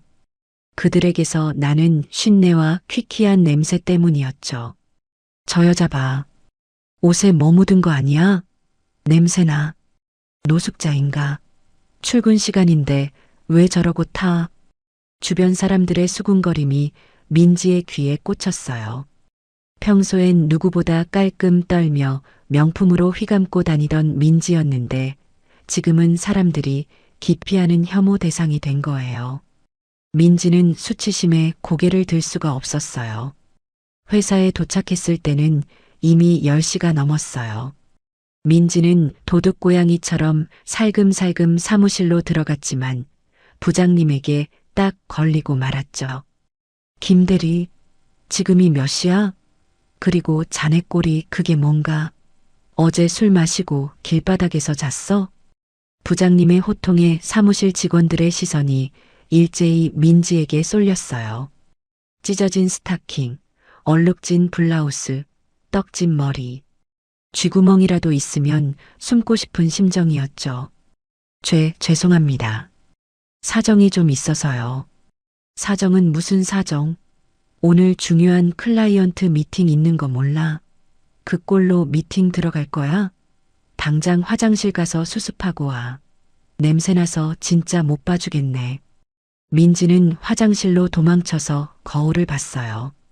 거울 속에는 자신이 알던 세련된 커리어 우먼은 없고 초라하고 지저분한 여자가 서 있었어요. 눈물이 왈칵 쏟아졌지만 화장이 번질까봐 닦지도 못했죠. 어머님 진짜 가만 안 둬. 점심시간 민지는 밥 먹으러 나갈 돈도 없어서 탕비실에서 믹스커피로 배를 채웠어요. 그때 회사 로비에서 전화가 왔어요. 김민지 대리님 되시죠? 1층에 퀵서비스 왔습니다. 본인 수령하셔야 한다는데요. 퀵이요? 저 시킨 거 없는데요? 보낸 분 성함이 이혜자님이라고 되어 있네요. 어머니 이름이 들리자 민지는 눈이 번쩍 뜨였어요. 혹시 마음이 약해져서 돈이라도 보내신 건가? 아니면 중요한 폐물이라도 돌려주시려는 건가? 민지는 한달음에 로비로 뛰어내려갔어요. 로비에는 꽤 큼직한 박스가 하나 놓여 있었어요. 민지는 기대를 품고 박스를 받아들었죠. 그런데 박스 겉면에 매직으로 크게 적힌 글씨가 보였어요. 착불 2만 원. 저기 착불 배송비 주셔야 하는데요. 퀵 기사님이 손을 내밀었어요. 민지는 당황해서 주머니를 뒤졌지만 돈이 없었어요. 지나가던 입사 동기에게 급하게 2만 원을 빌려서 겨우 냈죠. 민지는 직원들이 보는 앞에서 박스를 뜯어볼 수 없어 비상계단으로 가져갔어요. 두근거리는 마음으로 테이프를 뜯고 박스를 열었죠. 아! 박스를 열자마자 썩은 냄새가 확 풍겼어요. 안에는 민지가 냉장고에 처박아뒀던 곰팡이 핀 반찬통들과 제가 버리고 간 낡은 속옷들, 그리고 민지가 쓰레기라고 불렀던 검은 비닐봉지들이 가득 들어 있었어요. 맨 위에는 쪽지 한 장이 붙어 있었죠. 민지야, 너가 쓰레기라고 버린 것들이다. 필요할 것 같아서 챙겨보낸다. 잘 먹고 잘 살아라. 마주치기 싫은 시어머니가. 민지는 박스를 발로 차버렸어요. 내용물이 쏟아져 나오면서 계단이 난장판이 됐죠. 곰팡이 핀 김치가 터져서 민지의 구두 위로 튀었어요. 아, 진짜 미쳤어. 노망난 늙은이가 진짜. 민지는 계단에 주저앉아 엉엉 울었어요. 복수라기엔 너무나 유치하고 그렇기에 더더욱 뼈아픈 현실이었죠. 시어머니는 이제 작정하고 민지를 괴롭히고 있는 거예요. 한편 아들 진석의 상황도 별반 다르지 않았어요. 점심시간이 되자 진석의 핸드폰으로 모르는 번호들이 빗발치기 시작했어요. 여보세요? 오진석 씨 되십니까? 여기 땡땡 캐피탈입니다. 이자 납입일이 지났는데 입금이 안 돼서 연락드렸습니다. 아, 네. 제가 지금 좀 사정이 있어서요. 며칠만 기다려주세요. 고객님, 지난달에도 연체하셨잖아요. 이번에 입금 안 되면 기한 이익 상실돼서 원금 전액 상환하셔야 합니다. 그리고 보증인으로 되어 있는 모친 이혜자 씨에게도 연락이 갈 겁니다. 아니, 엄마한테는 절대 연락하지 마세요. 제가 어떻게든 할게요. 전화를 끊자마자 또 다른 대부업체에서 전화가 왔어요. 제가 그동안 아들 몰래 막아주던 빚들의 이자, 폭탄이 터지기 시작한 거죠. 저는 집을 나오면서 아들 앞으로 되어 있던 자동 이체들을 전부 해지해 버렸거든요. 야, 오진석. 너 돈 언제 갚을 거야? 이번엔 친구였어요. 야, 미안하다. 내가 지금 집안에 일이 좀 생겨서. 너희 엄마 집 판 거 맞지? 소문 다 났더라. 근데 너한테 한 푼도 안 주고 튀셨다며? 그럼 내 돈은? 너 엄마 집 믿고 돈 빌려간 거잖아. 그게. 야, 장난하냐? 당장 돈 내놔. 안 그러면 너희 회사 찾아가서 뒤집어 엎을 거야. 진석은 화장실 변기에 앉아 머리를 감싸쥐었어요. 그동안 엄마라는 든든한 방패 뒤에 숨어서 세상 무서운 줄 모르고 살았는데 방패가 사라지자마자 화살들이 소나기처럼 쏟아지고 있었어요. 퇴근 후 두 사람은 다시 만났어요. 둘 다 하루 사이에 10년은 늙어 보였죠. 자기야, 우리 일단 어디라도 들어가야 해. 찜질방에서는 더 못 자. 돈 얼마나 있어? 나 한 푼도 없어. 오늘 밥도 얻어먹었어. 민지는 한숨을 푹 쉬더니 핸드폰을 켰어요. 반지하라도 알아봐야지. 보증금 싼 곳으로.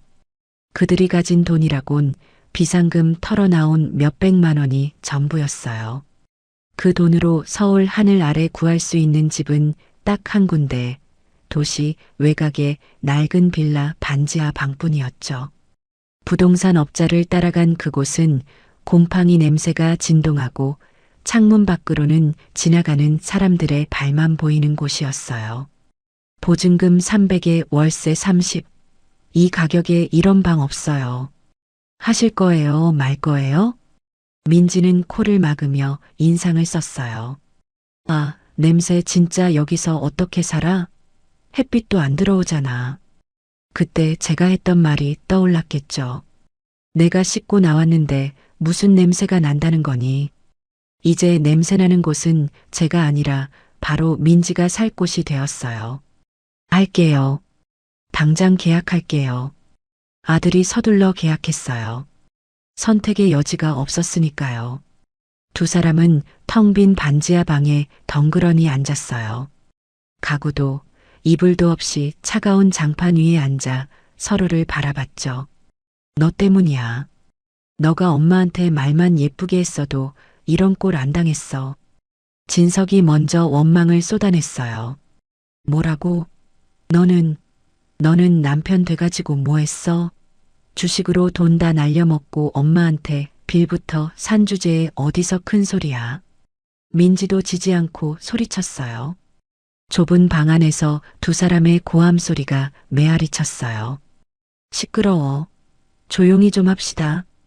옆집 벽을 쾅쾅 치는 소리와 함께 욕설이 들려왔어요.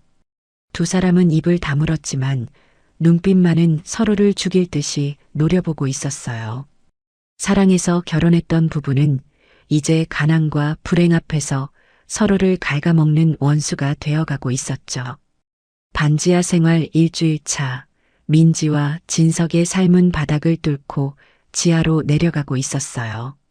곰팡이 때문에 온몸이 가려웠고 밤마다 바퀴벌레가 출몰해서 잠을 설쳤죠. 하지만 더 큰 문제는 밖에서 터졌어요. 민지의 회사에 빚쟁이들이 찾아온 거예요. 김민지, 나와. 돈 갚으라고. 점심시간 회사 로비에서 험상궂은 남자들이 고함을 질렀어요. 아들이 제 명의를 도용하려다 실패한 사채 빚이 있었는데 민지가 보증을 섰던 게 화근이었죠. 이자 납입이 안 되자 사채업자들이 회사까지 쫓아온 거예요. 직원들이 웅성거리며 구경했고 민지는 새파랗게 질려 로비로 내려왔어요. 조용히 하세요. 나가서 얘기해요. 조용히? 웃기고 있네. 야, 너희 시어머니 집 팔아서 돈 챙겼다며? 근데 왜 입금을 안 해? 우리 호구로 보여? 아니에요. 저 돈 한 푼도 못 받았어요. 진짜라고요. 민지가 울면서 매달렸지만 남자들은 막무가내였어요. 거짓말하지 마. 돈 내놓을 때까지 여기서 한 발자국도 안 움직일 거니까. 결국 경찰이 출동하고서야 사태가 진정되었지만 민지의 회사 생활은 그걸로 끝이었어요. 인사팀장이 민지를 불렀죠. 김대리, 회사 이미지가 있지 이게 무슨 꼴인가. 빚쟁이들이 회사까지 찾아오고 꼴도 엉망이고 자네 때문에 다른 직원들이 업무를 못 보겠다고 난리야. 죄송합니다. 다시는 이런 일 없게. 권고사직일세. 오늘부로 짐 싸게. 퇴직금은 바로 정산해 줄 테니 그걸로 빚을 갚든가 하게. 민지는 쫓겨나듯 회사를 나왔어요. 박스 하나 들고 회사 정문을 나서는데 하늘이 무너지는 것 같았죠. 갈 곳도 없고 돈 나올 구멍도 막혀버렸으니까요. 이제 정말 끝이라는 생각이 들었어요. 아들 진석의 상황은 더 심각했어요. 제가 걸어둔 대여금 반환 소송의 소장이 회사로 날아갔거든요. 아들이 사업한다고 가져갔던 1억 원, 그때 제가 혹시나 해서 받아둔 차용증이 있었는데 그걸 근거로 소송을 건 거예요. 법원에서 날아온 지급 명령서를 본 아들의 부장은 혀를 찼어요.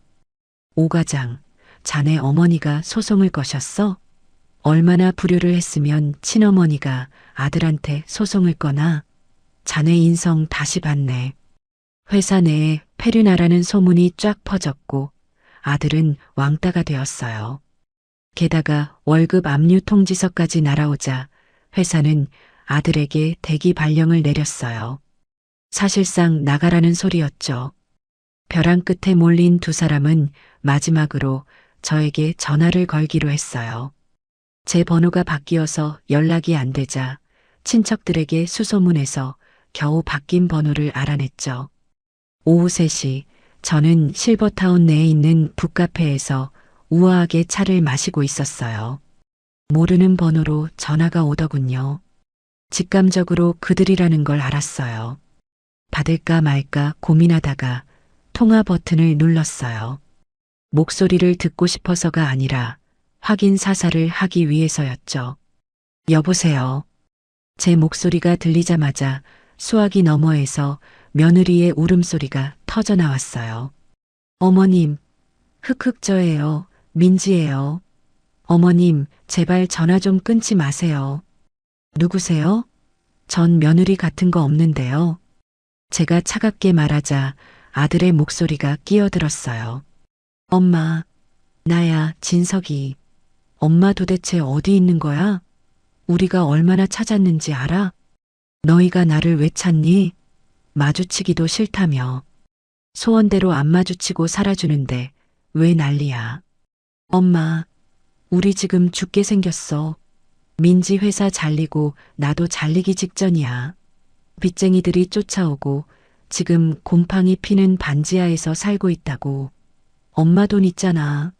집 한 돈, 그거 우리 목도 있는 거잖아. 제발 좀 줘. 아들은 반성은커녕 여전히 돈 타령이었어요. 제 재산이 자기 몫이라고 생각하는 그 뻔뻔함에 치가 떨렸죠. 진서가, 내 돈은 내 돈이고 너 돈은 너 돈이다. 너희 목, 너희가 나한테 맡겨놓은 거 있니? 나는 그 돈으로 여기 실버타운 들어와서 아주 잘 먹고 잘 살고 있다.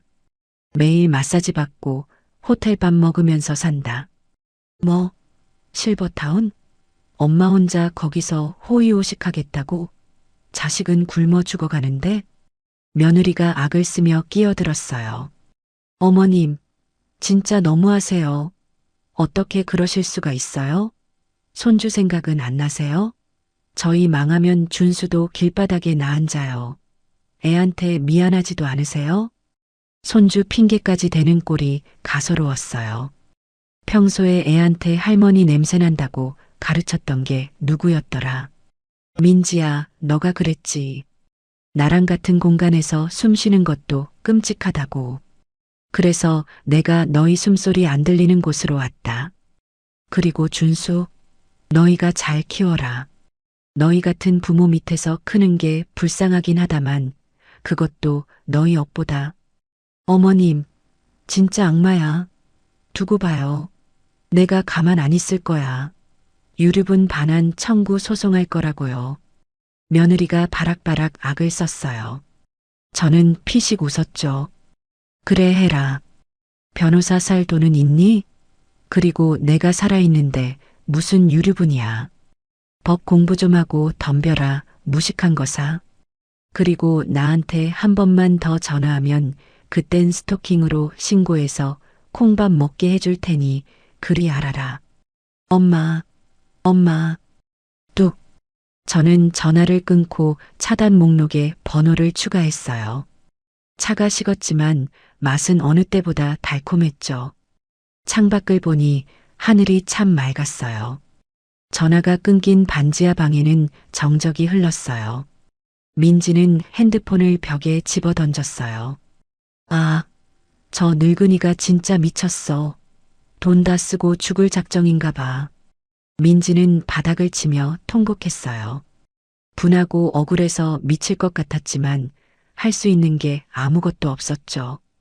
아들은 구석에 웅크리고 앉아 중얼거렸어요. 엄마가 변했어. 진짜 우리 엄마 맞아? 어떻게 저렇게 냉정해? 너 때문이야. 너가 멍청해서 그래. 아, 내 인생 돌려내. 강남 아파트는커녕 반지하가 웬 말이냐고.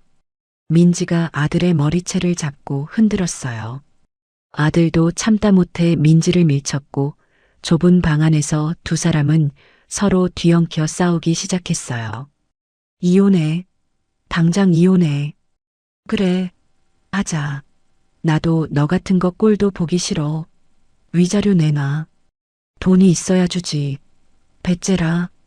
가구도 없는 텅 빈 방, 곰팡이 핀 벽지 사이로 두 사람의 저주 섞인 고함만이 가득 찼어요. 사랑해서가 아니라 조건 보고 결혼했던 그들의 밑바닥이 적나라하게 드러나는 순간이었죠.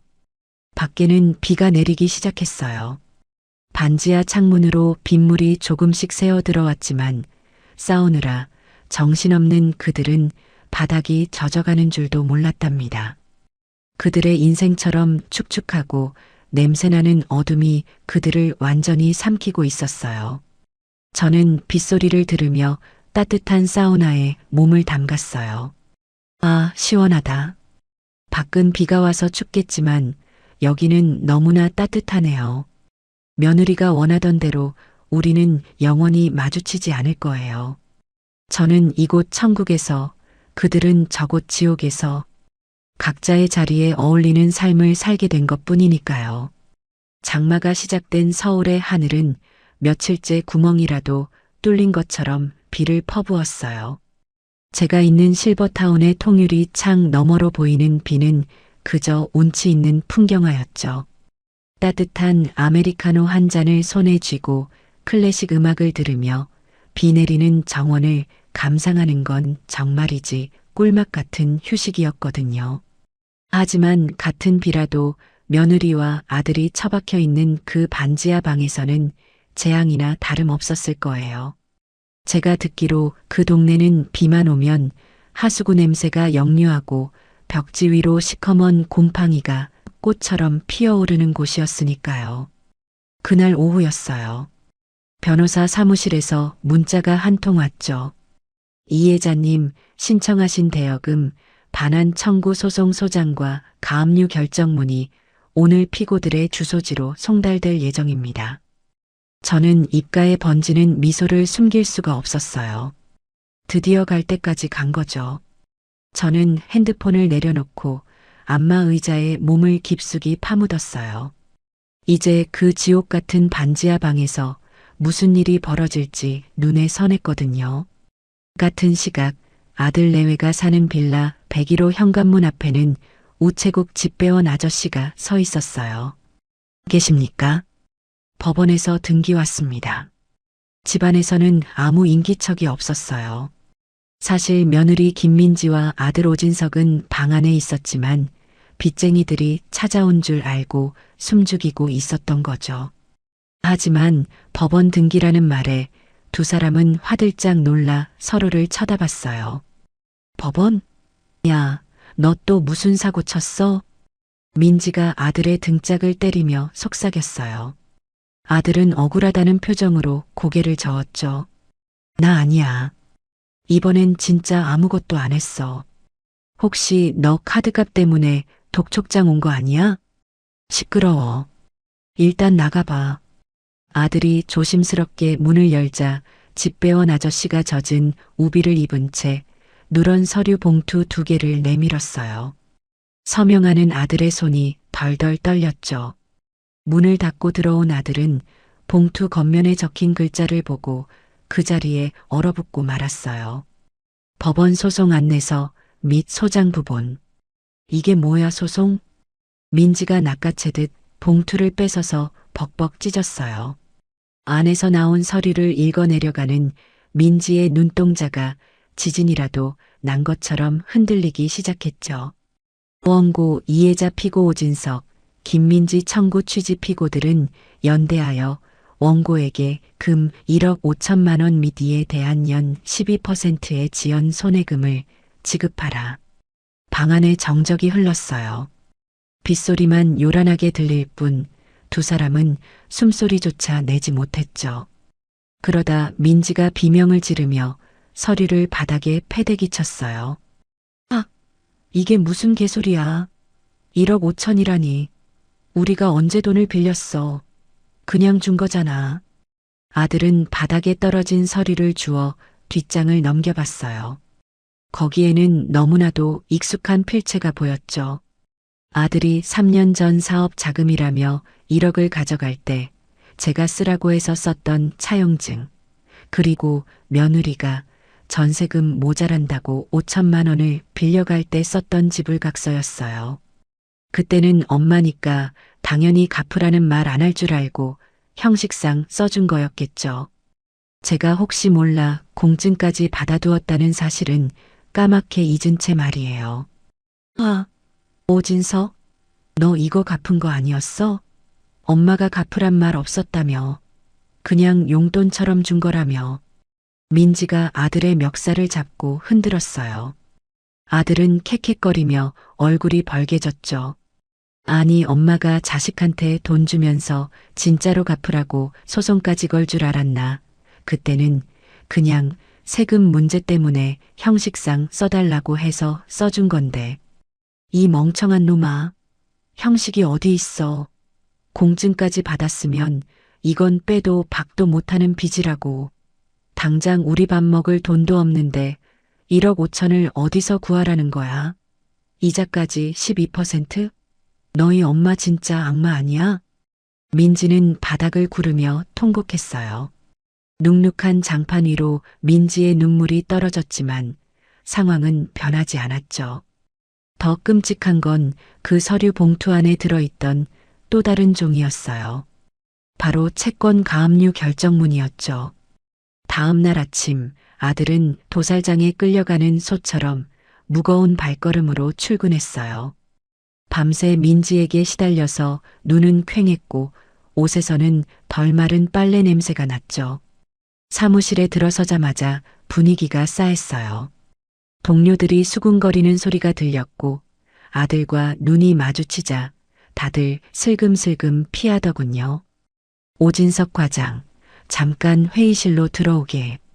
부장님의 호출이었어요. 아들은 침을 꿀꺽 삼키며 회의실로 들어갔어요. 부장님은 책상 위에 놓인 서류를 탁탁 치며 아들을 벌레 보듯 쳐다봤어요. 자네 회사에 아주 똥칠을 하는구먼. 오늘 아침에 법원에서 뭐가 날아왔는지 아나?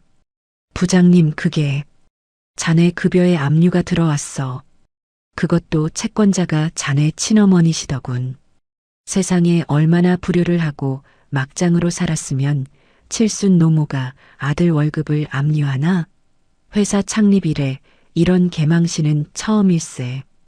아들은 무릎이라도 꿇고 싶었어요. 부장님, 오해가 있습니다. 제가 어머니랑 잠시 다툼이 있어서. 오해는 무슨 오해?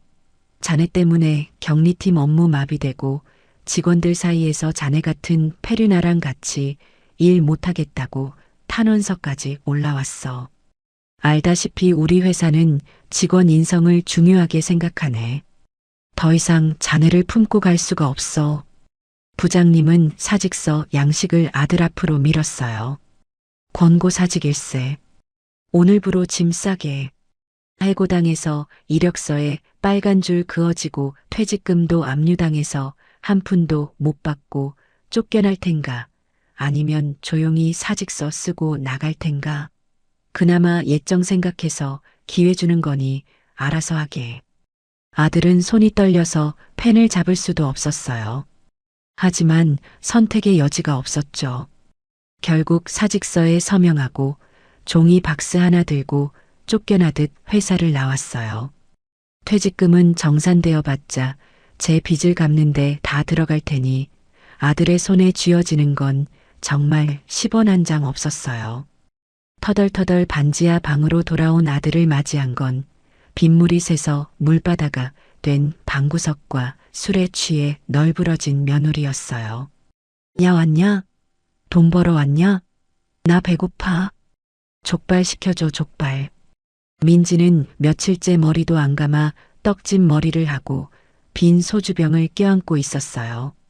방 안에는 곰팡이 냄새와 술 냄새가 뒤섞여 숨을 쉬기도 힘들 지경이었죠. 그 모습을 보니 아들은 참고 있던 우라통이 터져버렸어요. 족발, 너는 지금 목구멍에 족발이 넘어가냐? 나 회사 잘렸어. 오늘부로 백수라고. 이제 우리 진짜 끝이야. 아들이 박스를 바닥에 내던지며 소리쳤어요. 민지는 비틀거리는 몸을 일으켜 세우며 눈을 부릅떴어요. 뭐? 잘려? 가지가지 한다 진짜. 너 같은 무능력한 놈 만난 내 팔자가 더럽지. 내가 미쳤지. 너 같은 마마보이 믿고 결혼해서 이 꼴이 나고. 말 다 했어? 너가 엄마한테 말만 예쁘게 했어도 이 사달 안 났어. 엄마한테 마주치기도 싫다며. 숨 쉬는 것도 싫다며. 너 주둥이 때문에 엄마가 집 팔고 나간 거잖아. 너가 내 인생 망쳤어. 닥쳐. 듣기 싫어. 민지는 먹다 남은 소주병을 벽에 던졌어요. 챙그랑 소리와 함께 유리 조각이 사방으로 튀었고 좁은 방은 아수라장이 되었어요. 민지는 바닥에 주저앉아 제 머리를 쥐어뜯으며 괴성을 질렀어요. 진짜 미치겠어. 돈 내놔. 내 인생 돌려내. 강남 아파트는커녕 반지하에서 이게 뭐냐고. 옆집 벽에서 쿵쿵쿵 하는 소리가 들려왔어요. 이봐요. 조용히 좀 합시다. 매일 밤마다 이게 무슨 난리야. 경찰 부르기 전에 조용히 해. 이웃집 남자의 고함 소리에 두 사람은 입을 다물었어요. 어둠이 깔린 좁은 방, 서로를 죽일 듯이 노려보는 두 사람의 눈빛만이 번뜩였죠. 사랑해서 결혼했던 부부는 이제 가난과 절망 앞에서 서로를 갉아먹는 짐승이 되어가고 있었어요. 아들은 쭈그리고 앉아 머리를 감싸쥐었어요. 엄마의 따뜻한 밥상이, 깨끗하게 다려진 셔츠가 사무치게 그리웠지만 이제는 돌이킬 수 없는 강을 건너버린 뒤였죠. 다음 날 아침 숙취와 절망으로 찌든 두 사람에게 한 줄기 빛 같은 전화가 걸려왔어요. 아들의 핸드폰이 울렸는데 모르는 번호였지만 아들은 빚쟁이 전화일까봐 받을까 말까 망설이다가 통화 버튼을 눌렀어요. 여보세요? 오진석 씨? 나 대박 부동산 김 사장일세. 아들은 벌떡 일어났어요. 제가 집을 팔았던 그 부동산 사장이었죠. 아들의 목소리가 다급해졌어요. 사장님, 우리 엄마 어디 있는지 아시죠? 제발 알려주세요. 사장님은 아실 거 아니에요. 아니, 진정하고 내 말 좀 들어보게. 이 여사님이 전할 말이 있다고 해서 전화했어. 오늘 오전 10시에 내 사무실로 오라시네.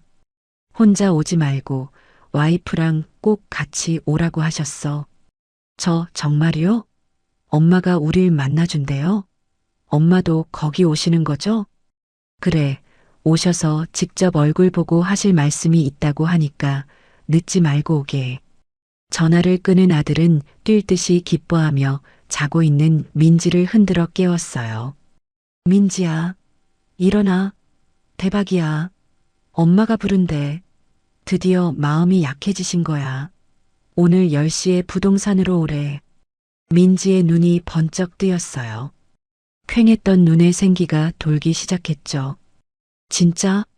거봐, 내가 뭘 했어. 핏줄은 못 끊는다니까. 손주 보고 싶어서라도 부르실 줄 알았어.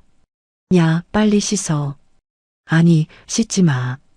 제일 불쌍해 보이게 입고 가야 해. 머리도 좀 헝클어뜨리고. 왜? 바보야? 우리가 이렇게 비참하게 산다는 걸 보여줘야 엄마가 마음 아파서 지갑을 열 거 아니야. 가서 무조건 빌어. 눈물 연기 알지? 나는 들어가자마자 무릎 꿇고 기절한 척 할 거니까 너가 잘 받아줘. 두 사람은 헛된 희망에 부풀어 작전 회의를 했어요. 엄마가 집한 돈의 일부라도 떼어주지 않을까, 아니면 적어도 전세금이라도 마련해주지 않을까 하는 망상에 빠져서 말이죠. 지하철을 타고 가는 내내 사람들의 시선이 따가웠어요. 며칠째 못 씻어 냄새나는 옷에 떡진 머리를 한 부부를 보며 사람들은 코를 막고 피했죠. 하지만 두 사람은 그런 시선 따위는 아랑곳하지 않았어요. 오직 돈 생각뿐이었으니까요. 약속한 오전 10시 대박 부동산 사무실 문이 열리고 며느리와 아들이 나타났어요. 꼴이 아주 가관이었죠. 민지는 일부러 구멍난 티셔츠를 입고 왔고 아들은 수염도 깎지 않아 노숙자와 다름없었어요. 사무실 안에는 고급스러운 향수 냄새가 은은하게 퍼져 있었는데 그들이 들어오자마자 악취가 진동을 했어요. 김 사장은 인상을 찌푸리며 창문을 열었죠. 저는 소파에 다리를 꼬고 앉아 우아하게 찻잔을 들고 있었어요. 최고급 실크 블라우스에 진주 목걸이를 하고 머리는 미용실에서 갓 드라이를 받고 온 상태였죠. 제 모습은 그들의 거짓골과 완벽하게 대비되었어요. 어머님, 민지가 저를 보자마자 계획대로 제 발 앞에 무릎을 꿇고 엎드렸어요. 바닥을 기어가듯 제 다리를 잡으려 했지만 저는 발을 쓱 빼버렸죠. 어머님, 제가 잘못했어요. 죽을 죄를 지었어요.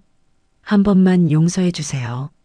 저희 지금 곰팡이 피는 반지하에서 밥도 못 먹고 살아요. 흐흑. 어제는 굶어서 쓰러지기까지 했어요.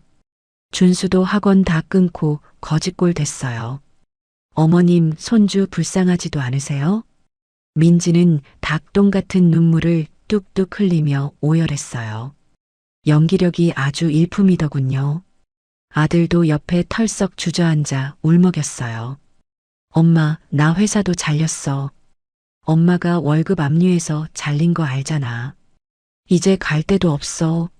엄마가 우리 좀 살려줘. 집 한 돈 20억 넘는다며. 딱 5억만 아니 3억만 주면 우리 조용히 살게. 빚만 갚게 해줘. 역시나 반성은커녕 끝까지 돈 타령이었어요. 저는 찻잔을 내려놓고 차가운 눈으로 그들을 내려다봤어요. 마치 길가에 있는 오물을 보는 듯한 눈빛으로요. 다 울었니? 쇼는 끝났어?